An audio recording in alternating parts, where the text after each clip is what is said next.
presentation now.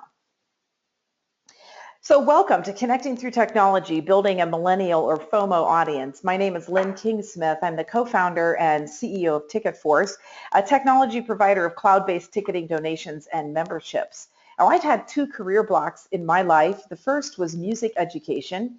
I taught music and piano to elementary students. I directed choirs and musicals in that realm. And the second has been business and technology. I do hold my degree in business. And prior to TicketForce, I worked in marketing and technologies across several different sectors. So I bring a love of the performing arts to my job today, as well as entertainment in all venues. And I'm really lucky to work with many clients in those arenas as well. So while I don't get to perform and teach anymore, I do enjoy the entertainment world very much. I'm also here today as a marketing professional and appropriately as a mom to 3 millennial daughters. So my expertise in regards to this particular demographic is firsthand, both at home, and I have about a third of my staff at work at TicketForce that are millennials. So it is fair to say that I am fairly surrounded by them. Now, my daughter Whitney presented this with me at the Association for Arts Presenters in New York last month, and her introduction of herself there is worth mentioning for the value to who millennials are and how they view themselves. She said something like this: I wish there was one easy way to describe what I do, but like most millennials, I am a slasher. And I don't mean I make thrillers, I'm talking about my job. If you take a look on LinkedIn, you'll see a lot of young people have slashes in their job title. Maybe they're a programmer slash designer, or a pastry chef slash blogger, or even a social media guru slash Instagram celebrity slash Etsy shop owner. Have you seen that? Anyway, I'm primarily a classical musician, but right now I'm more of a musician slash writer slash marketer slash knitter extraordinaire. I've studied classical music all my life, but I did take a break in college to pursue technical writing and journalism. I did an internship at Harper's Bazaar in New York. I ran social media for an arts venue and wrote for a local magazine. Later, I started freelance copywriting, and since this time around last year, I've been the copywriter marketing coordinator at TicketForce. So the interesting thing that you'll see in that introduction is how multitasking in their lives and in the technology millennials really are. So let's start by just defining so that we know what we need to know about millennials, because that's what this focus is on, is how do we use technology to connect with our new and growing audience. Now, they are between 19 and 35 years old on most studies. So most of them are working, highly educated, and they're growing every year in their amount of disposable income, and those are the dollars they can spend in your organization on entertainment. This generation is 80 million strong. So while you may or may not have adjusted all that much to market and reach your Gen X audience, which is now between 35 and 52, we're not going to get a pass with this one, and they will demand your attention. Millennials grew up with technology, and unlike Gen X, who are still fascinated and sometimes frustrated by it, they expect it to be there, to work well, to work fast, and they utilize multiple platforms simultaneously. In other words, they don't have our fascination with technology, it's just an expectation in their life. So there's no question, this is the game-changing, technology-wielding group that will be the bulk of your next audience. So how do we as marketers take them from the sidelines and really build an audience with them? Well, we're going to start by talking a little bit about this term FOMO. FOMO for millennials and how it drives decisions. And then we're going to take a look at the platforms that can help us reach them. But this kind of provides a basis as almost a secret to getting through to them and really reaching them. So the fear of missing out is what FOMO stands for. And where did it come from? It was coined around the year 2000, been around for a long time. It's gotten more popular over time. It's used often with a hashtag on a lot of social media. Dan Herman wrote the first paper on it, and he described it as a fearful attitude towards the possibility to exhaust their opportunities and thus miss out on something that they perceive as great. So it's evolved a bit since then, but the sentiment is the same, and everybody's experienced. We're afraid that everyone else is having fun without us. That's how most millennials will describe FOMO. Now, what sets it apart is millennials' unwavering attachment to their devices that they have. They don't just wonder if they're missing it. They see that they are every single day. So a better definition these days is probably the desire to be continually connected to what others are doing. Now, social media plays a huge role in perpetuating FOMO.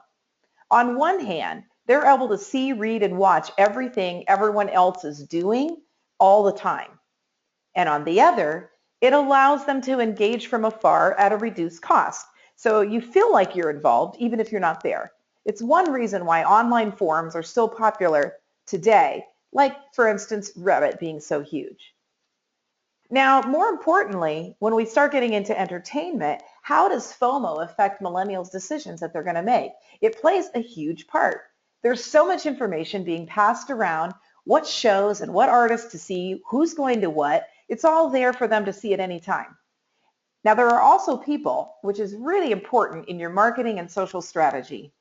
There are people who are called influencers, and they're creating this FOMO. They're music bloggers who go to every show, or the gorgeous Instagram accounts who make their lives look absolutely amazing. Now, some millennials tune this thing out, but it's really difficult, and they're still influenced by their own circle. And events and entertainment they choose to spend their money on are probably going to be influenced by these other influencers in their life. So FOMO affects entertainment decisions hugely in this generation. Again, 19 to 35-year-olds, 80 million of them, in that there's a lot of transparency about who is doing what. And that can actually help them make their own decision. A show is more fun, they say, if your friends are going, isn't it?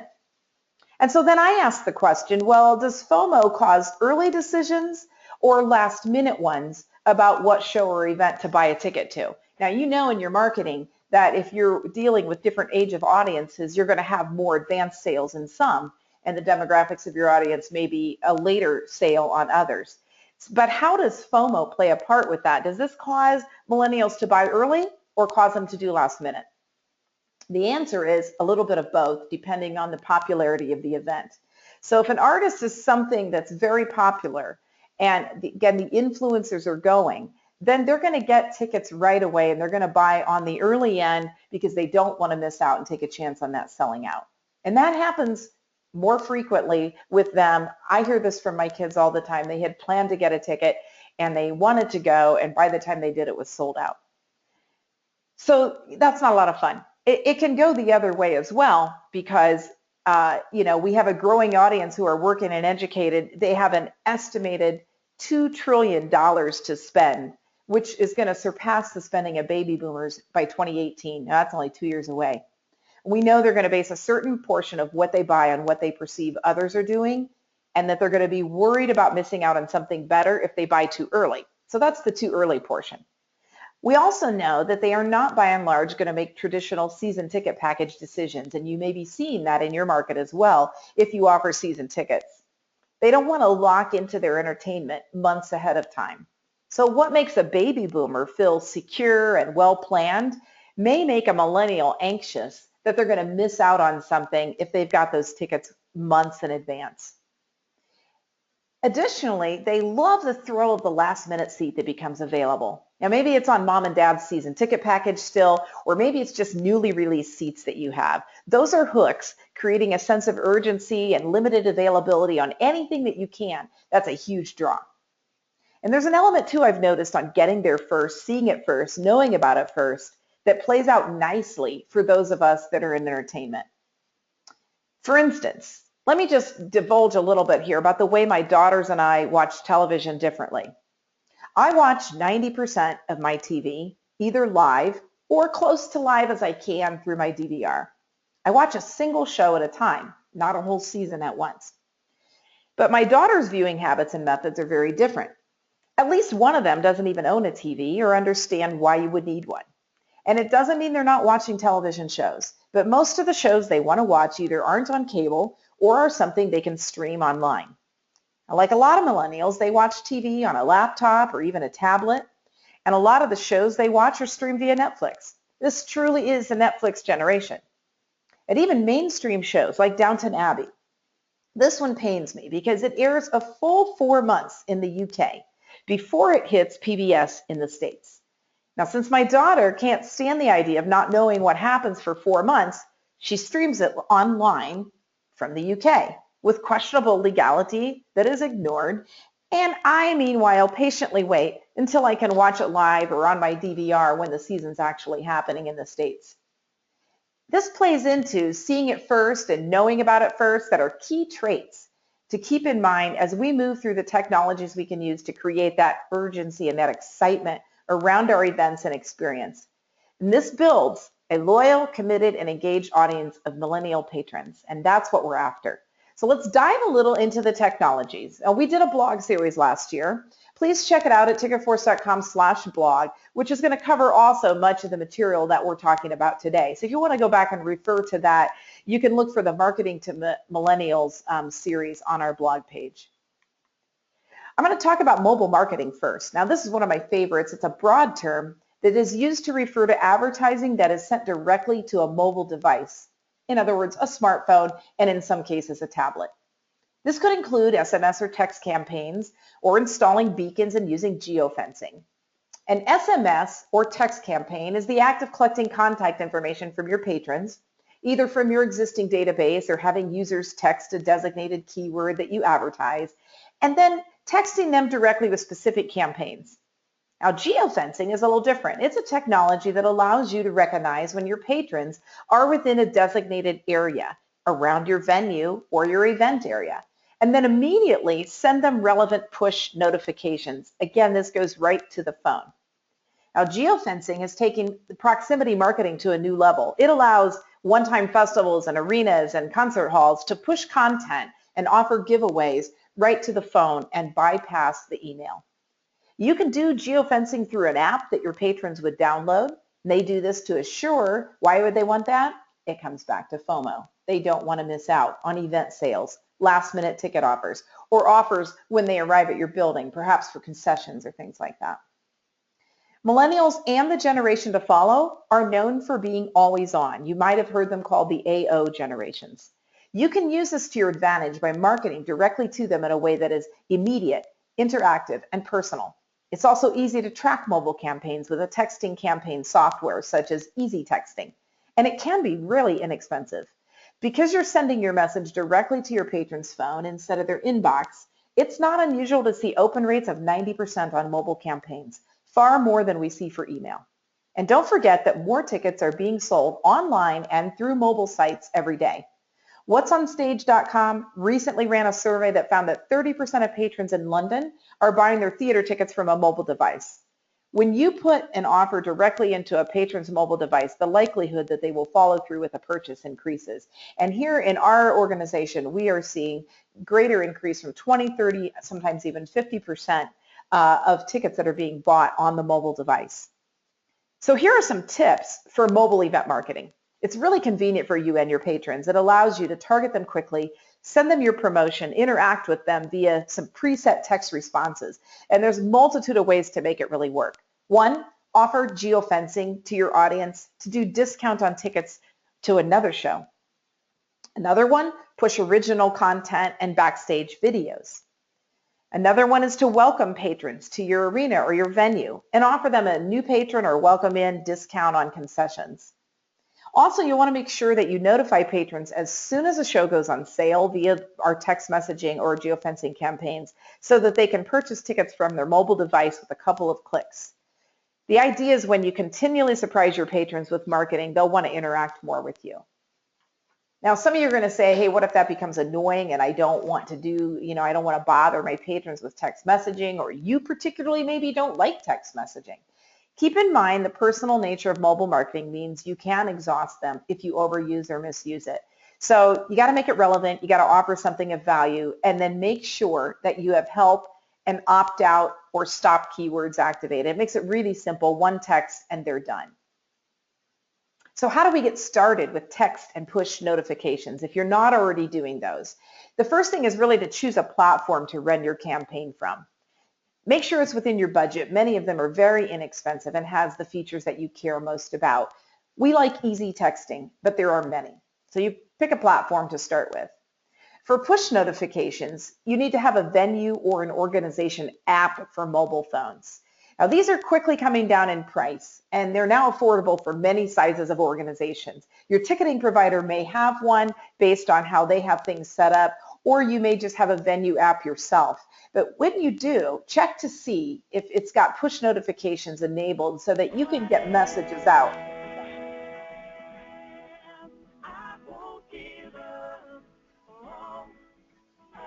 I'm hearing some music. I'm going to go ahead and hit mute and see what's going on here.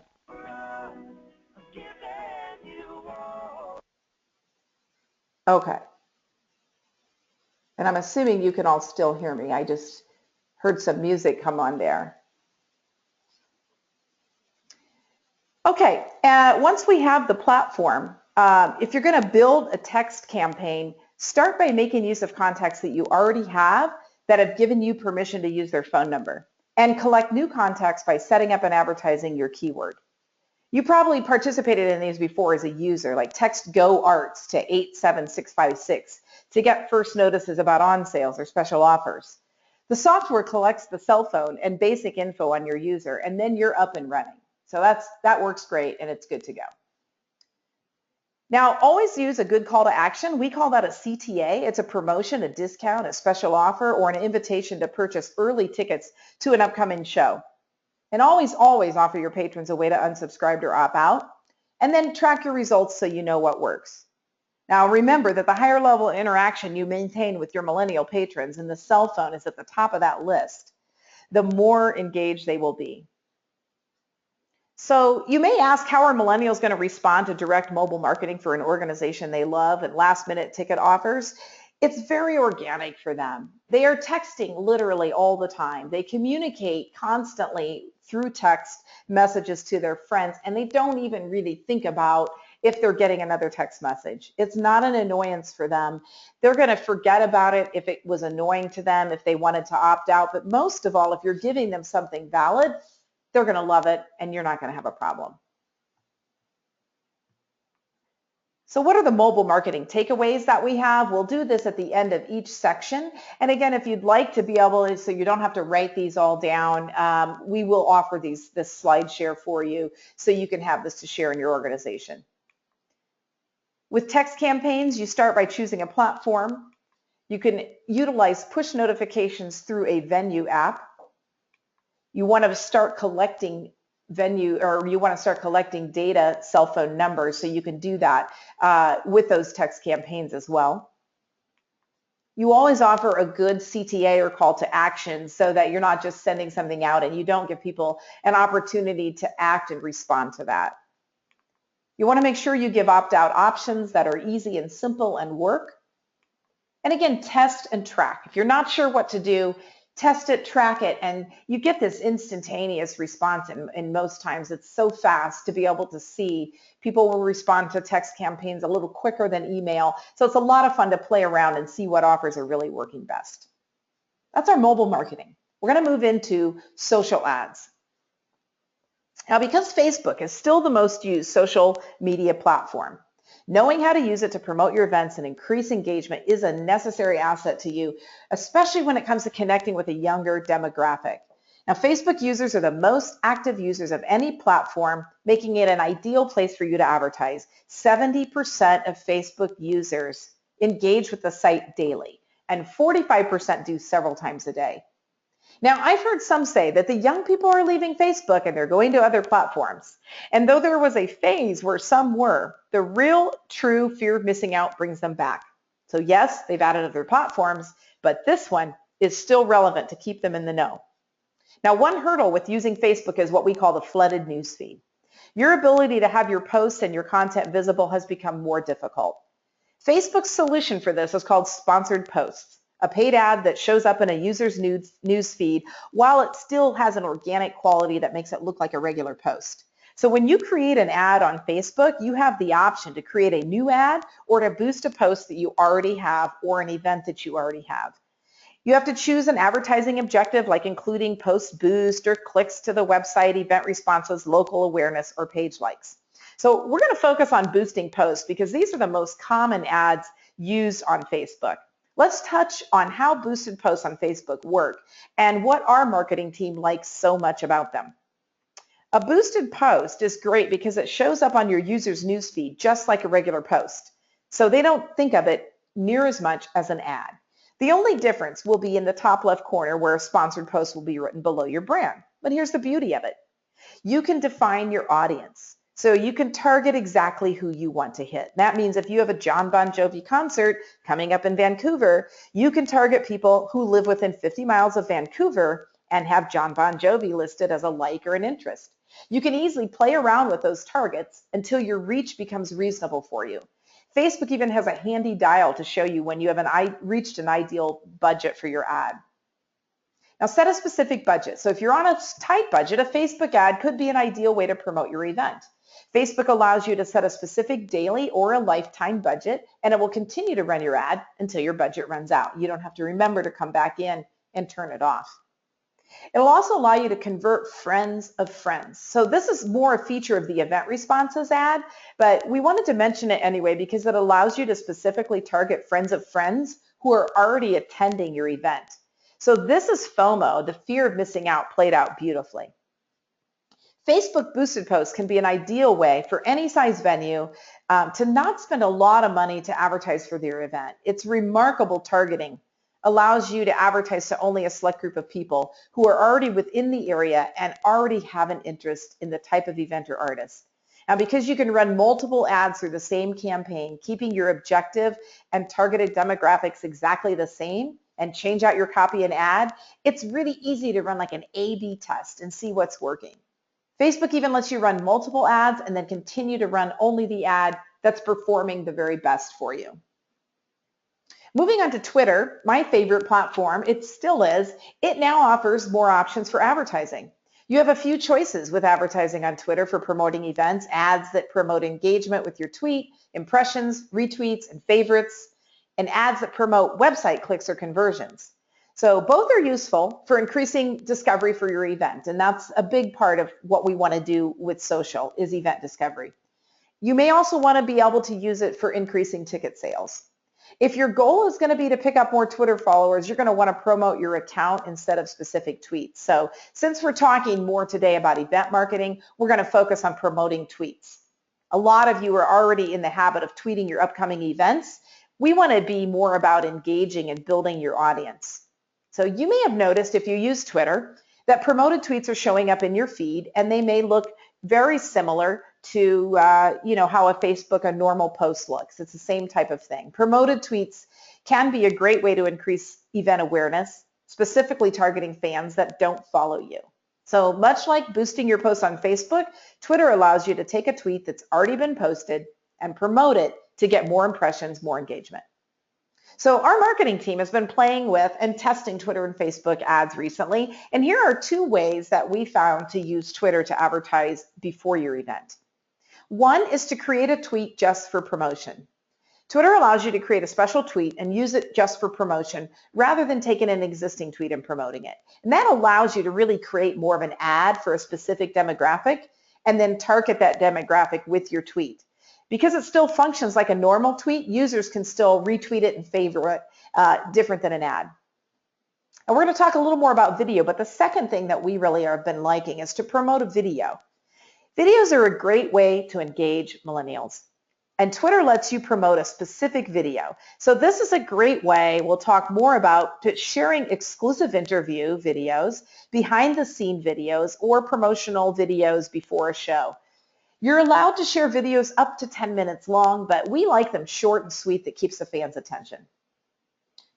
Now here at TicketForce, we love the instant gratification and we love those fast test results you get on both Facebook and Twitter. Those are still the two big boys of social media. They're always changing. They're always offering more opportunities. So stay tuned to your favorite marketing blogs to keep up with the new opportunities. So social ad takeaways. Give boosted posts a try on Facebook if you're not already doing those, and really do the targeted boosted posts. If you're not doing boosted posts, you may be noticing that your engagement and your reach is way down simply because of that cluttered feed. Promoted tweets on Twitter. With both of them, define very specifically who your audience is. Set a budget. Make sure you're using video in both ads and especially promoting video on Twitter. And again, test and track. So you've got a lot of instant results that you can use on here. So we're going to move into the next technology, which spawns off of the video, which is YouTube and Instagram. Now, when you think about FOMO with millennials, video and photos definitely come into play. With the ability to take and post immediately from your phone has changed the way that we all do live events. In some environments, we can have entire conversations about just this topic, and for sure, it's not legal or it can be very disruptive. But we can't throw out the video altogether. Because that said, video on both YouTube and Instagram, which allows for 15-second videos, is still a primary way to engage with your millennial audience. After all, they are the selfie, the Netflix, and the GIF generation, and they love to create, watch, and share images quite literally all day long. YouTube and Instagram feed that FOMO generation what it needs. If you missed a concert, catch the greatest moments on YouTube. See clips all night long on your Instagram feed from your friends that are there. The new artist or the little-known dance troupe can be found here, and there's always the possibility of any of it going viral. I just watched a video a couple weeks ago, and I can't even explain why I watched it, but it was middle school boys pretending to do synchronized swimming at their talent show. It went viral, even though it was 2 years old, just through shares. And while it was funny, there was nothing professional, there was nothing very imaginative, or really even that interesting or captivating about it. But enough people thought it was funny, shared it, and I was even suckered into that. Now, what happens with videos posted on YouTube and Instagram is this. You have the "Did you see?" posted there, and it may be shared on Facebook, Instagram, Twitter, and Reddit. YouTube gives you the power to really showcase your business, your organization, your venue in a different way, as well as to promote events and experiences in a more visual manner, which can potentially turn into increased ticket sales, which is what we're all after. Now, what are some ways that you can use video posts on YouTube and Instagram, again, where you're allowed to, that will help attract and engage your millennial audience? One thing they love is what we call artist sneak peeks. Millennials love video, and they don't want to buy an event they aren't sure about when there could be a preview for them. They will look up the group or the concert you're promoting on YouTube anyway. So consider choosing what you want to show them as a sneak peek and choose the best previews possible to post and share. Before your event, do something we call sneak peeks. Is the line for your tickets out the door? Did the equipment trucks just pull in to set up a new stage? Using sneak peek videos to promote upcoming events or even the event tonight is a great way to build suspense, excitement for your audience, and engage with them beyond your venue. It can also increase last-minute ticket sales. Backstage access. What a better way to connect your fans to their favorite artist or performances than by giving them an exclusive look or a wave from the artist. You may even call it something like Backstage Pass. Millennials in particular are drawn to information that's promoted as being exclusive. So let's use that to our advantage. After your event, let's skip back to live streaming. So live streaming during the event, again, make sure you follow the laws and what the artist has in place. But you can really talk to the FOMO and set up a live stream of your event that boosts your fan engagement to those who couldn't make it. And don't worry, it'll make them want to be there and not miss out the next time. And again, they'll be able to see video from friends and other sites. So make sure you're choosing to give them the best pieces and draw them back to the source, which is you. After your event, it's very important to capitalize on what we call UGC, or user-generated content. And what that is it's becoming way more popular. Its use in the event industry makes it easy to see why. And rather than creating your content and everything coming from you at the venue, user-generated content makes use of that content that's already out there by your patrons. Photos, videos, their clips that they have. And it builds a connection between your brand and the public. So all you have to do is ask users to post an Instagram video with a custom hashtag. You might do something like hashtag live at Paramount. And that will connect your audience and allows them to share their experience at a higher level. Promoting future events is also a great use of video to connect with fans and patrons of future shows and events by uploading a video that maybe highlights something you have upcoming, or even a short video that highlights an upcoming series or season. You could tick off your whole season with a video sampling. Now, the great thing about YouTube is while you could pay to have a professional video done, for the most part, they're all amateur, and they have that in-the-moment feel everybody loves and is used to. So there's zero cost to getting it shot. Exclusive interviews, lastly. Now there's that word again. Millennials want access to information that they consider to be exclusive. So uploading interviews with artists and performers along with event footage is a really great way to give your fans a more engaging experience. Getting them excited about shows beforehand and keeping them talking about it afterwards. So how does an organization create an account on YouTube or Instagram? Hopefully you've already got one, but it's really simple. It takes just seconds, and it takes, maybe a little longer than the time it takes to upload a video. If you already have a Google account, you can log right in on either one of those accounts from there. How difficult is it to upload a video or a photo? Is it complicated? Does it require my IT department? No, it's gotten so easy. Most of our mobile phones even are integrated with YouTube and other social media platforms with apps. So all it takes is hitting one button to upload something. Now, most of those platforms are actually built to have you take the photo or video directly within the app, like Instagram, for example. It's a lot easier to film your clip directly in the app so you can see where it cuts off, you can edit it, and you can post it all in one step. It literally takes just seconds. A pro tip: YouTube offers simple editing tools for your uploads, which allow you to apply special video effects and audio all through the YouTube dashboard. Very easy to do, no highly technical experience necessary. So how do you do a live stream? Well, you set up a live stream. It's the best way to engage your fans in real time. So rather than videotaping something and then uploading that and having somebody watch it later, you can go instantly by downloading YouTube's encoder. You can even interact with the audience using live chat, and you can share the link across your social media platforms. So again, I'll repeat that. You can go live by downloading YouTube's encoder. And if you want some answers about it, you can go to support.google.com/YouTube answer. I'll give that link out to you. It's kind of a long one. You can also Google that and you'll get the answer as well. So live streaming is real time and allows live chat along with it. It's an entirely different experience than posting video later. Now, how do we let people know we've got video posted? Well, you need to share your videos on all your social networks for maximum engagement. So you should tweet the link to your live stream. You should share it on Facebook, and then even embed the good ones in your website. Now, since we're talking about YouTube and Instagram, I wanted to let you know that we just published our first ebook, which is called How to Get More Butts in Seats Using Instagram. We've had a lot of downloads of this already because that's what we're all about in the end. So this topic kept coming up again and again with our clients and through the industry, and we thought we had something valuable to add. So we also found that most venues, a lot of them anyway, aren't really using Instagram effectively, and they really should. So if you want a copy, you can go to this web address, sellmoretickets.ticketforce.com, and you can download it. It's absolutely free, and it's going to cover a lot more ways you can leverage Instagram and specifically to reach that younger audience. So what are our video and photo takeaways with YouTube and Instagram?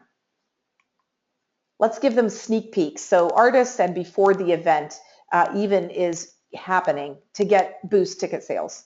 We can give them backstage access during setup. We can do live streaming where allowed on the day of the event.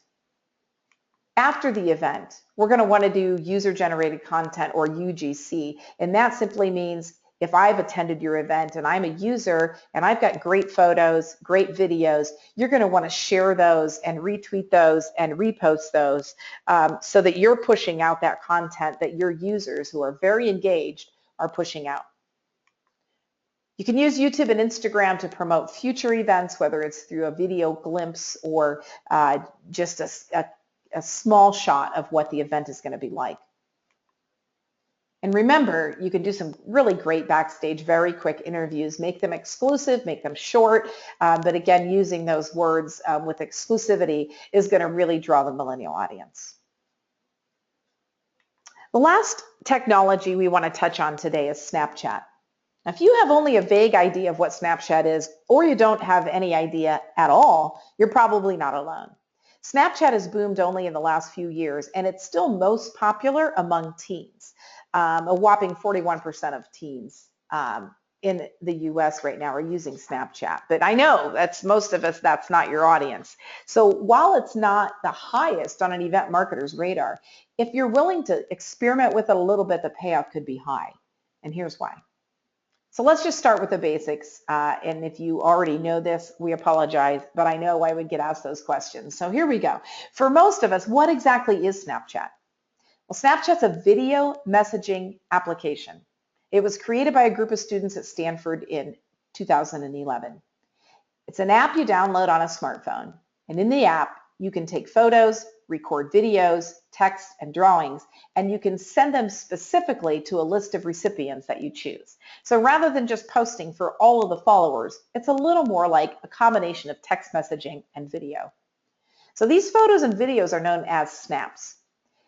Interestingly, users can set a time limit for how long a snap can be viewed, anywhere from 1 to 10 seconds, after which they're automatically deleted.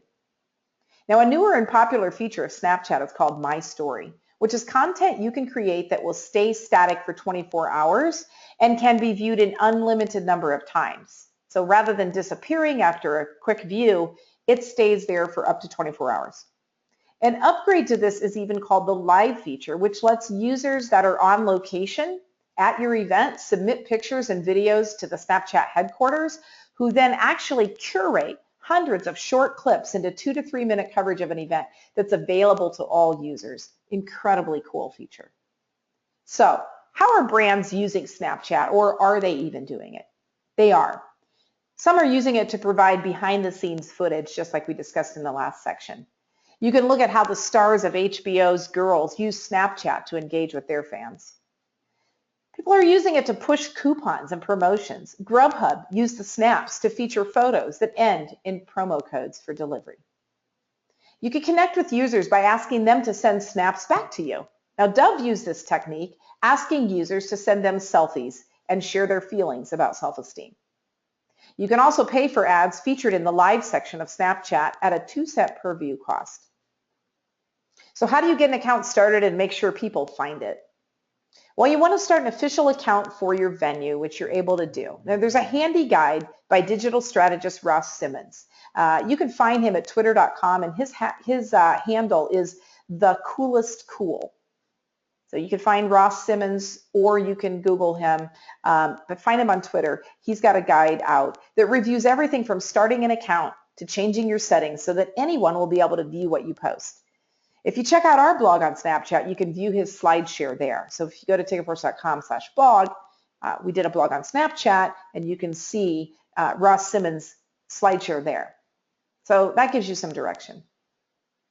Now, what is the My Story feature? How do we use it? Well, Snapchat is constantly evolving to adapt to its users. It's changing really quickly, and My Story was one thing that they added just recently. It's essentially going to temporarily save that snap to your account and allow any of your friends to view it, even if you didn't send it to them directly. So think of it more like a public snap that will eventually disappear. How do you get started using Snapchat? Well, just start creating snaps. This is something no marketing company can do for you, and probably the point where you grab that intern at your office and ask them to create snaps for your venue or your event. Take videos behind the scenes, send snaps asking users to snap back to you, and receive a one-time promo code. Give them real-time event info, like how long the concessions line is, or where to buy t-shirts, or anything that will really make them feel special. How long is a snap? I believe the limit is about 10 seconds, and it can be a photo or a video. But keep in mind, you can stack them together to create something called My Story and allow everyone to see it without having to send it to them. When you think of it that way, there's really an endless amount of information you can relay to your patrons with Snapchat, from backstage snaps to special offers. So since these are really quick and easy to post, with perhaps less thought than YouTube and Instagram, we see it as more an in-the-moment technology, something that's going out very quickly. It might be something you want to utilize during the event itself as well, as it's really going to create that FOMO vibe that will attract new patrons. You can snap chats at the event. It's happening to show the level of excitement, or perhaps the first shot of the artist getting on stage. Backstage snaps are also great because that's content your basic patron doesn't have access to. So lastly, since Snapchat is so new for most marketers, here's some ways to help promote it, find out if you're being followed. You can add signage in your lobby or entrance paths. Make sure you use your other social media where you do have high engagement with Twitter and Facebook and Instagram to promote your new Snapchat account. And you can offer first-time followers a promo code for a special ticket offer and follow up with one-time use codes, again, to track the success of your account. So in review, here's some Snapchat takeaways for you. It's a video and photo messaging app. So rather than be public, you send messages out, video or photo, to specific people. The My Story is curated live content. You can utilize it for behind-the-scenes footage and very in the moment. It allows you to do some push offers and send out one-time use codes. Again, you can engage with users with user-generated content like Doug did, asking for them to send snaps back to you. And make sure you add signage, physical signage, to notify your patrons that you're now using Snapchat. All right, we went very quickly and our time is nearly up. What I'm going to do is just look at what do we know about millennials, and we're going to wrap it up that way, and then we'll take some questions if you have, and we'll get you back to your day. How can we learn to use what we know to capture this next audience? So millennials are either a portion of your current audience and growing, or they are your next audience. Again, they are aged about 19 to 35. They are tech savvy. Many of them are high earning, highly educated group, and they are a great opportunity for entertainment of all kinds. So what do we know about them? We know they're highly social. Maybe this might not come as a surprise, but as the first generation that had social media as children and young adults, millennials are definitely a social set. They grew up connected not only to individuals in their schools and communities, but connections across the country and even across the world. So they expect to connect not only with people, but with their brands. They want to feel a real connection with the companies they buy from. Study after study shows us that's how they make their buying decision. This is great news for entertainment because we've been connecting with our patrons and simply have to update the platform in the way that we do it to adapt. We know that they are mobile. Now, in addition to growing up in a socially connected world, they were also raised in a mobile world. Not only people, but also information has always been right at their fingertips. They have been wired to seek information. When they have a question, they simply Google it or ask Siri.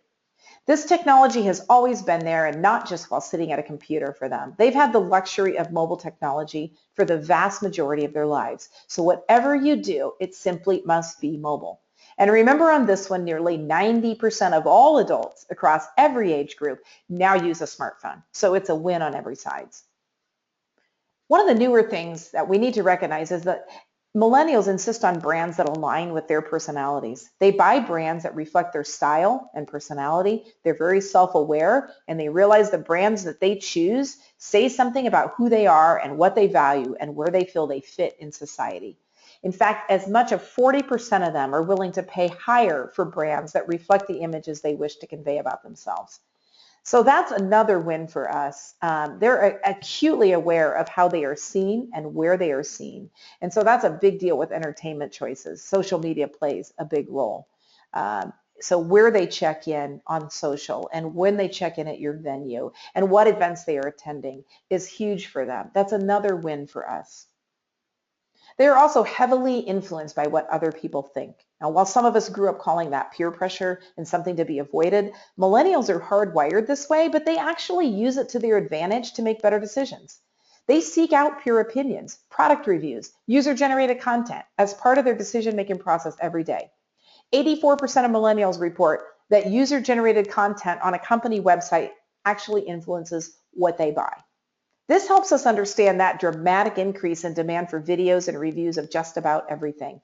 They want to know what other people think about products and services before they buy them. And that's a win for us well, as we can get free data back from our patrons regularly, and we can actually tailor how and what we offer up and what content we need to keep them coming back. We know they dislike and distrust traditional marketing. According to a McCarthy Group survey, 84% of millennials don't like it or trust it. What does that mean for us? Well, some of the methods that you're using still may work for a while. A little sidebar, I'm predicting the gradual decline of email marketing for events as early as this or next year. A lot of people don't agree with me, but we'll wait and see. The messaging then is really critically important. And it means that in addition to those methods, a social pressure is critical to how millennials view your brand. So without that, they don't know if they want to connect with you or not. And with it, they can become connected to you and will be your brand ambassadors once that happens. Now, I really want to thank my marketing team, my daughter Whitney, in helping to prepare this presentation, giving their firsthand input and making it so fun to work with them. And that's my presentation for today. I'm going to go ahead and put my contact information up here, and then go ahead if you've got any questions. I will do my best to give an answer, and if not, we will certainly get back to you. Any questions today?